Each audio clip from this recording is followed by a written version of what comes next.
Grade school teachers. Forney Grade School was in a great square red brick building. It was 3 floors high with a large staircase in front and a small staircase in the rear.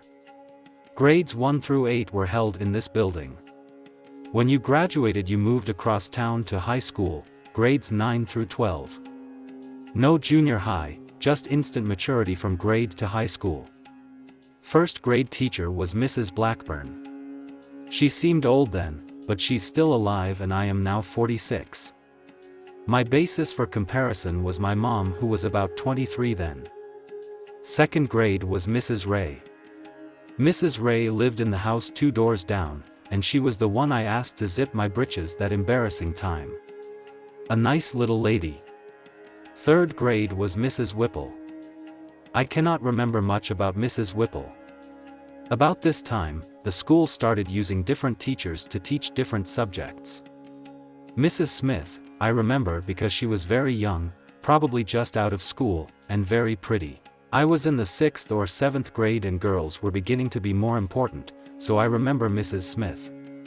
Occasionally I see her and her husband, who still lives around Forney. Funny, they seem to be the same age as me now. Another illustration of how age and time is definitely relative. Mr. Smith, no relation to Mrs. Smith, was the principal of grade school. He was a nice, stern man. I did get taken to his office at least one time in those 8 years of internship for discipline with the board. Getting a whipping with the board was the talk of the school for several days after the event. It was not something to be proud of, as it seems to be today, and the real punishment was the embarrassment of everyone knowing you had been whipped. There was also the whipping you got when you got home. Now that I think back, I do not fully understand the logic of punishing someone because they got punished. At the time it seemed perfectly logical, even to me, the one who got 2 whippings. Discipline does little good without respect. We were taught to respect our teachers, our parents, our relatives, and all adults. Respect for our elders was expected. I think many of today's problems with children and adults are because people do not respect the rights of other people. Grade school friends. Sitting here thinking about the old red schoolhouse, I remembered the cold winter day when I took a nasty fall in the schoolyard during recess. Didn't think much about it till I looked down later and my whole arm was a bloody mass, with red drops flowing from my fingers. I had cut the vein across my wrist that all the suicide cases try to cut. It doesn't hurt at all, but it sure does bleed. I still carry that scar on my right wrist. Another scar still visible on my left cheekbone came from a hard wooden desk in the 1st grade study hall. A great large country girl, who was probably 12 years old, tossed me across the room in a playful fit of passion. Busted my cheek open and reaffirmed my scorn for girls for some time. Actually, I didn't scorn the girls much. It seems like I had a girlfriend most of the time. Having a girlfriend then wasn't like it is now though. It meant that girls wrote your names together on the blackboard inside a chalk heart and things like that. I got kissed, against my will, by Jackie Hill, in grade 1. My first girlfriend was Linda Cawthon. She was really pretty. She was so pretty, she hardly grew up before she got married. I think she was married at 15 and had at least 2 children by the time I was out of high school. The second girlfriend was Chloe Bellew. A pretty, pale, quiet, sickly little girl. Not sure what ever happened to her. Probably my best friend all through school was John Bowles. I am sure that his name will come up several times when recounting high school times. I have not decided just to what level that many of our experiences can be recounted and still maintain the level of integrity that both our positions in society demand. In early grade school, John had some big problems. He was the fat boy of the school and received lots of child cruelty because he could not run and jump fast. He had a bone problem also that required operations on his arms. These left scars on his upper arms of which he was proud in later years. John bought some barbells and started exercising to strengthen his arms. By the time we got to high school, he was a large, well-muscled, athlete. He was still ugly, but a great guy. Pulling up girls' dresses. While on the second grade playground, I found out by chance that little girls get extremely excited when you pull up their skirts. It got such attention that I devoted the rest of that recess to dashing around jerking up one after another. While in this dashing, blind, fit of enthusiasm, I forgot that lady teachers wear skirts also. Mrs. Ray did not take well to having her skirt jerked up by little Les Stark. I was not sent to the principal. She picked a switch, just like Mom, and issued instant satisfaction, hers. Selling almanacs.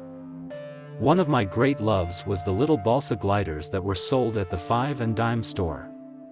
10 cents would buy a glider that would soar and dive and lead your imagination to flights of fancy.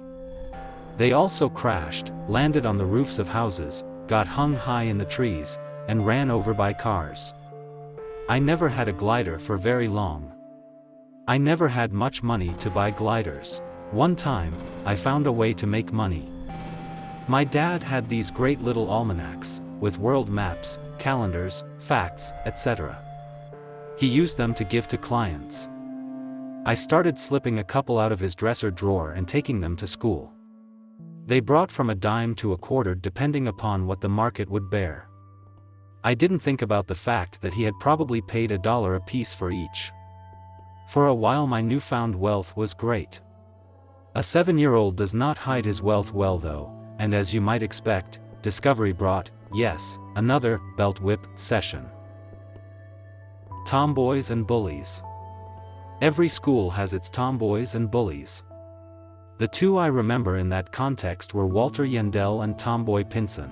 Walter was a bully and the kid that got his attention by being bad. He was a little spoiled, got behind in school, and was probably bad just to get his share of the attention. He has turned out to be a good solid citizen and a nice quiet family man. This was not the case for Tomboy Pinson. He wasn't big, he was just always in trouble. In grade school he was a bully. In high school he hung out with the wrong people. Out of school he joined the Marines and learned how to really be mean. When he left the Marines, he continued to hang out with the wrong people. He ended his life in an East Dallas bar trying to show the police how tough he was. How short life is when you look back at someone like him and realize that you have already lived twice as long as he. It makes you realize how precious life is. We all take it too much for granted, and it slips by much too fast. Communion trays. Living right across from the Methodist Church, one of our family duties was to provide the communion wine and bread each first Sunday. As a child, the paraphernalia was fascinating to me. The tray consisted of 5 trays that stacked one on top of the other to form a great silver container. The top was beautifully decorated and arched to a point and crowned with the cross. Each of the enclosed trays held about 75 beautiful little glasses in its own little recess. There were also 2 small flat trays for the tiny little white crackers. The filling of the tiny glasses with Welch's grape juice and loading into the beautiful silver trays, the polishing of the silver, the whole affair, was fascinating. When I grew in size and became a teenager, I was finally entrusted to take the trays across the street to the church and arrange the white lace and linen tablecloths on the communion table. Because of our proximity to the church and these duties, there were many times that I found myself inside the church by myself.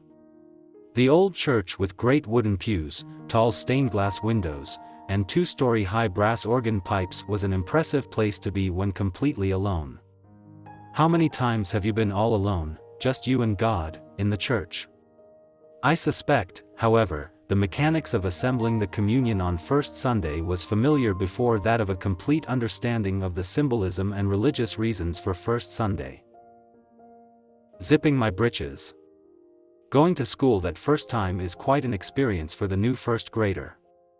At Forney, kids from 6 to 14 are all attending classes in the same building and at the same time. There was also only 1 boys' and 1 girls' restroom. For a young boy, not accustomed to public restrooms and their loss of privacy, the great long high urinals and stalls with no doors were a real problem. With most teachers being women, the boys' restroom was a lawless land where bullies could boss and big kids could take out their aggressions on the hapless first grader. You stayed out as long as possible. Jeans in those days had no zippers. Learning to button the large metal buttons into the stiff canvas denims was no small feat. I learned in the first few days of school that if you asked to go to the restroom during class, it was likely to be abandoned. This was much better than the terrors that existed during recess or between classes. Upon completing my pause on one of these first trips, I discovered that try as I may, I could not get the blue jeans to button up. I stalled around the restroom door for several minutes struggling, knowing that to return to class with my britches open was out of the question. Suddenly, Mrs. Ray, the second grade teacher, appeared, walked right up, buttoned up my britches without a second thought and sent me right back to class. I thank you, Mrs. Ray. Safety Patrol. Safety Patrol was an honorary organization that each young man in grade school had the opportunity to join. The highway crossing was patrolled by the Safety Patrol, to assist those helpless little girls and non-safety patrol members to cross the highway without getting flattened by a truck. The highway had no red lights and there was no interstate in those days. All the traffic out of Dallas came right through the middle of Forney. The neat part was wearing the big white army-type helmets, the shoulder strap belts, and the handheld traffic sign. The bad part was the job had to be done rain or shine. Learning to drive the '46 Ford. The first car I actually drove on my own was Mom's '46 Ford. I must have been in about the 6th grade at the time. Learning to release the clutch without the lurching whiplash hops of the old 6 cylinders was the hardest part. I learned to drive early because of my job. Each morning the Mrs. Baird's bread truck would come through town very early on its way to its daily rounds in East Texas. Since it was so early that the grocery stores were not open, he would leave the bread in large cardboard boxes in front of each store. It was obviously not the grocery man's responsibility to bring in and unload the boxes, so a local bread boy was hired to not only bring in the boxes, but to stack the bread on the store shelves and check the invoice for each day's shipment. I inherited this job from an older boy in the neighborhood who was graduating from high school. It was my first full-time job at 10 years of age. The pay was good, about $4 per morning for an hour's work.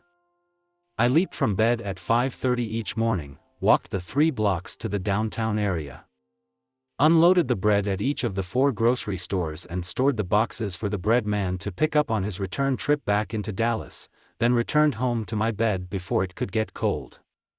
Pick up another 45 minutes of sleep, then awaken to start my regular school day. The job was mine until I graduated from high school. 8 years of early rising, returning to bed, and getting up a second time each morning, left the routine ingrained in my system. To this day, I still prefer to wake, eat breakfast, return to bed, and then awake to start my day again. When it was time to pass the bread job down to another young man, I picked Carl Center. He kept the job till graduating from high school, working at the grocery store.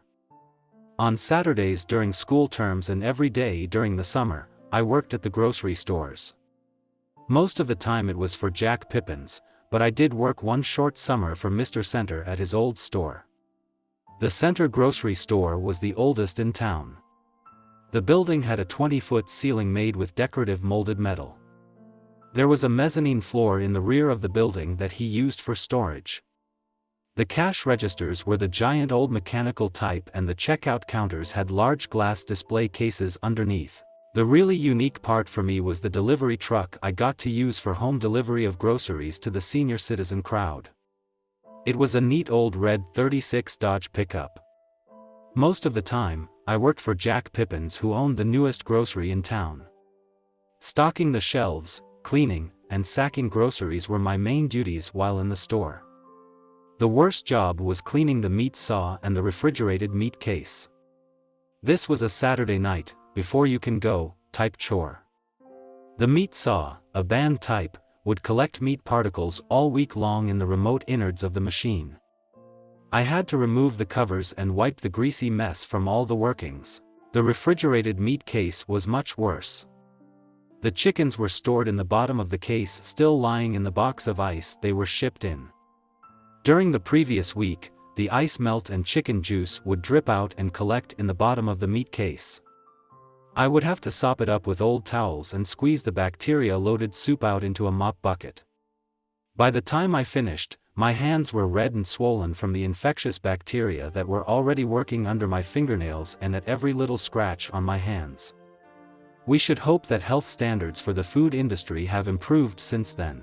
The fun part of grocery store work was the home delivery. I was free to roam in the boss's new pickup truck. He did expect me back in a reasonable time and with all orders neatly placed in some lady's kitchen. My buddy John Bowles also did home delivery for his dad, who ran a competing grocery. If we happened to meet on Center Street or Bois d'Arc, then a quick drag race was certainly in order. How many of you realize that many ladies in this part of the country and at this time used snuff?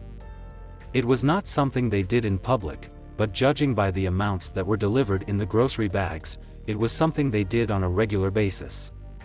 Jack would discreetly place the brown snuff bottles in a small brown paper bag, and then place them inside the grocery bag along with the bread and milk. Since service was our policy, it was standard procedure to unload the groceries on the customer's dining room table. I took great pleasure in dumping the distinctive brown bottle out on the table along with the other groceries and then ignoring the obvious embarrassment of the lady present. Grocery store work and the bread job provided all my spending money through grade and high school. It was good, worry-free, routine work. The stress, worries, and responsibilities of today's work take away most of the fun.